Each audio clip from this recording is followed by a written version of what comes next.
Class LKG का आज start करें हिंदी। इसका बुक का नाम है स्वर वाटिका।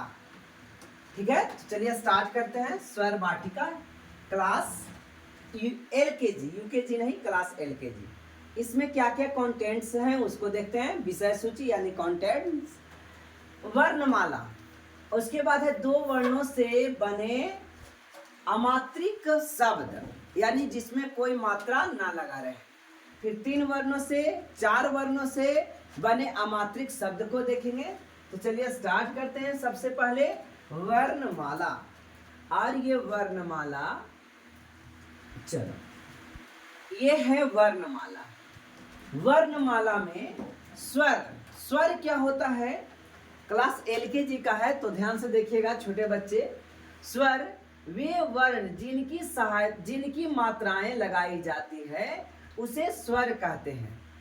वे वर्ण जिनकी मात्राएं लगाई जाती है उसे स्वर कहते हैं। जिनकी मात्राएं लगाई जाती है मतलब अगर कोई चीज बोलते हैं तो उसमें ये सब लगाया जाता है, इसलिए उसको स्वर कहते हैं।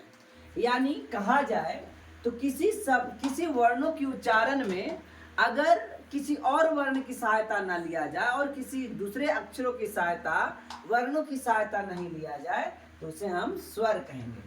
जैसे स्वर कितने हैं? तो स्वर आ, ई, उ, री, ए, ओ, अन, आ।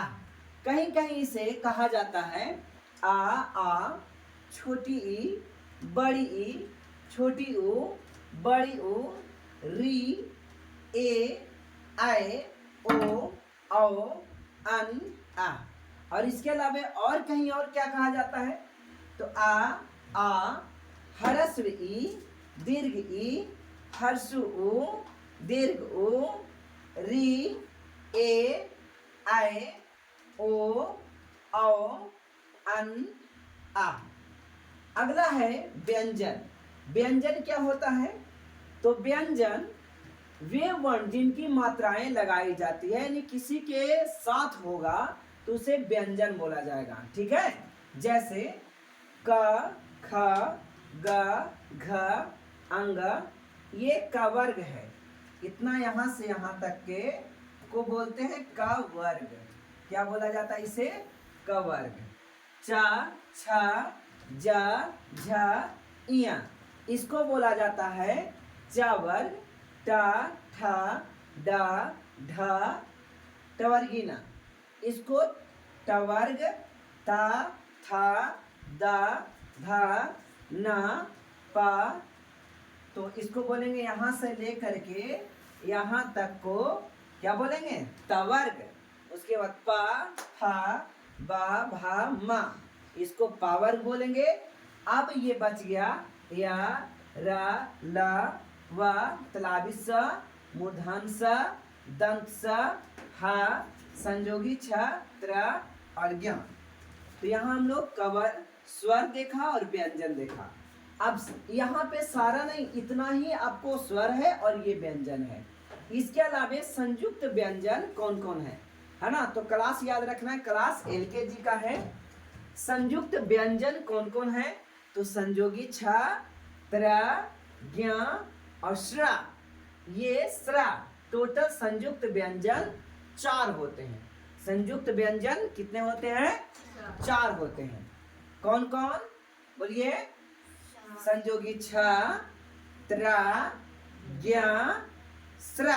फिर से बोलिए, संयोगी छ, त्र, ज्ञ और श्रा, ये होता है संयुक्त व्यंजन। अतिरिक्त व्यंजन में कौन है? अड़ा, अढ़ा, ये अतिरिक्त व्यंजन है। इसका नाम है अड़ा और अढ़ा। इसको ढा नहीं कहते हैं, क्या कहेंगे? अढ़ा। क्या बोलेंगे? अढ़ा। तो ये यूज कहाँ आता है? पढ़ाई।